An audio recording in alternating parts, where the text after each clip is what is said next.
টাকা রোজগারের পেছনে দৌড়াবেন, দেখবেন দুনিয়া আপনার পেছনে ছুটছে। নিজের কথা নিজের ভেতরেই গোপন রাখবেন। মনে রাখবেন, যতক্ষণ আপনার কথা আপনার ভেতরে থাকবে ততক্ষণ আপনি নিরাপদ। কোনো কাজকে ছোট মনে করবেন না। মনে রাখবেন, উপোস করে থাকলে কেউ আপনাকে খাবার দিতে আসবে না। একটা সময় সন্তানও তার পিতামাতার কাছে বোঝা হয়ে যায়, তাই চেষ্টা করবেন বোঝা হয়ে ওঠার আগে সরে আসতে। কাউকে ভালোবাসলে কিংবা কাউকে ভালো লাগলে তার ভালো দিক এবং খারাপ দিক দুটোকেই ভালোবাসতে শিখবেন। আপনি তার ভালো দিকটা ভালোবাসবেন আর তার খারাপ দিকটাকে ভালোবাসবেন না, এমন কিন্তু হতে পারে না। জীবনে বন্ধু বান্ধবদের উপর কম বিশ্বাস করবেন।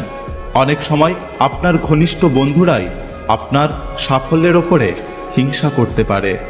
চুপ থাকার চেষ্টা করবেন আর সব সময় কোলাহলের জায়গাকে এড়িয়ে যাবেন। চুপচাপ জায়গায় বসে আধ্যাত্মিক ভাবনা ভাববেন। ফেসবুকে কারোর সাথে কমেন্টে তর্কাতর্কি করবেন না। মনে রাখবেন, তর্ক করাটা এক ধরনের বোকামি।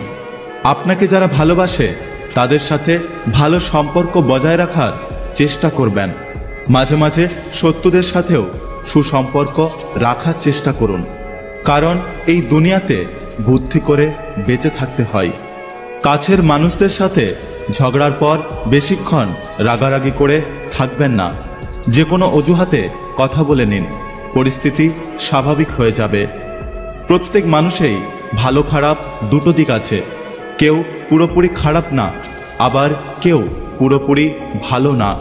কাউকে খারাপ মনে হলে তার ভালো দিকগুলো বেশি বেশি করে মনে করুন, আর খুব বেশি খারাপ মনে হলে তার থেকে দূরে থাকুন।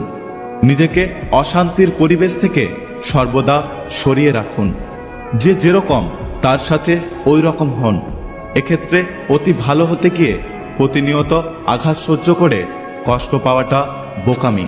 মোট কথা, কেউ চেঁচে লাগতে এলে তাকে দুহাত দিন। কেউ আপনার সাথে নাটক করলে আপনি তার সাথে সিনেমা করুন, যাতে সে বুঝতে পারে যে কারোর সাথে ছলনা করলে সেও ছলনা করতে পারে।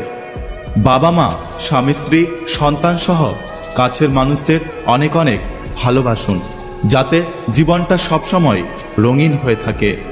নিজের শরীরচর্চা, রূপচর্চা সর্বদাই করুন, শুধু সৌন্দর্যের জন্য নয়, বরং হীনমন্যতা দূর করার জন্য। যদি ভিডিওটি ভালো লাগে পাশে থাকবেন, আর হ্যাঁ, নিজের খেয়াল অবশ্যই রাখবেন। দেখা হচ্ছে পরের ভিডিওতে। ততক্ষণ সুস্থ থাকবেন। Take care.